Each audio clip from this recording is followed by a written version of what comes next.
વડોદરા શહેરના Fatepura main road ઉપર આવેલા સ્વામિનારાયણ મંદિર પાસે એક્ટિવાને ટક્કર મારી અજાણ્યો કાર ચાલક સ્થળ પરથી નાસી છૂટ્યો હતો, જ્યારે એક્ટિવા પર પાછળ બેઠેલા 65 વર્ષીય વૃદ્ધાને ગંભીર ઇજા પહોંચતા સારવાર અર્થે ખસેડાયા હતા।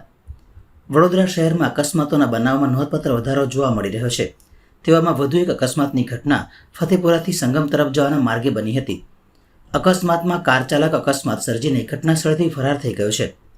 પ્રાપ્ત માહિતી અનુસાર બ્રાઇટ સ્કૂલની પાછળ આવેલી કારેલીબાગ સોસાયટીમાં રહેતા મેહુલ રાણા પોતાના 65 વર્ષીય માસી હસુબેન રાણાને બેસાડીને કામ અર્થે જઈ રહ્યા હતા। આ દરમિયાન ફતેપુરા મેઇન રોડ ઉપર આવેલા શ્રી સ્વામિનારાયણ મંદિર બમ્પ પાસે પાછળથી અજાણ્યા કારના ચાલકે તેઓને ટક્કર મારતા હસુબેન રાણા એક્ટિવા પરથી નીચે પટકાયા હતા। તેમને ગંભીર ઇજાઓ પહોંચી હતી, જ્યારે અકસ્માત સર્જીને કાર ચાલક ઘટના સ્થળેથી ફરાર થઈ ગયો હતો, જ્યારે હસુબેનને જમણા પગના નડાના ભાગે ફ્રેક્ચર તેમજ માથાના ભાગે ઇજાઓ પહોંચી હતી। આ બનાવ અંગે મેહુલભાઈ રાણાએ ફરિયાદ નોંધાવતા કુંભારવાડા પોલીસે અજાણ્યા કાર ચાલક વિરુદ્ધ ગુનો નોંધી તેની ધરપકડના ચક્રો ગતિમાન કર્યા છે। કારેલીબાગ વિસ્તારમાં રહું છું અને ફતેપુરા રાવત શેરીમાં મારા માસીને લેવા જતો હતો। સર્વાનંદ હોલમાં અમારો પ્રસંગ હતો, ત્યાં જમવાનું હતું, ત્યાં લેવા જ જતો હતો। જે લઈને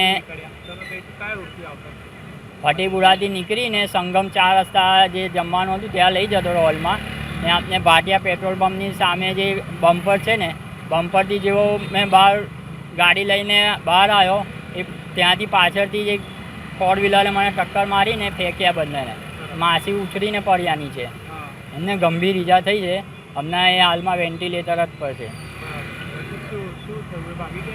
એ ભાઈ ભાગી ગયા। હવે કારનો નંબર તો મારે 4 વ્હીલર હતો, પણ નંબર દેખાયો નહીં, એટલે ભાઈ ફાસ્ટમાં ભાગીને નીકળી ગયા।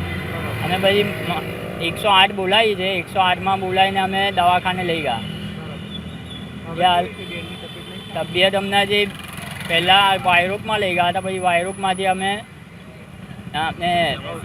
એસએસજીમાં લઈ ગયા। એસએસજીમાંથી પછી થોડી ટ્રીટમેન્ટ કરીને અવધૂત હોસ્પિટલમાં લઈ ગયા। એમાં ત્યાં હવે હાલત થોડી ગંભીર છે, વેન્ટિલેટર પર મૂકેલા છે। હવે અમને પોલીસને જાણ કરી છે, હવે કુંભારવાડામાં FIR નોંધાવી છે। હવે પોલીસ અમે વિશ્વાસ છે પોલીસ જે બને એમ જલ્દી તપાસ કરે એની આગે એ ગાડીવાળાને પકડીને એમની સામે સખ્ત કાર્યવાહી કરે।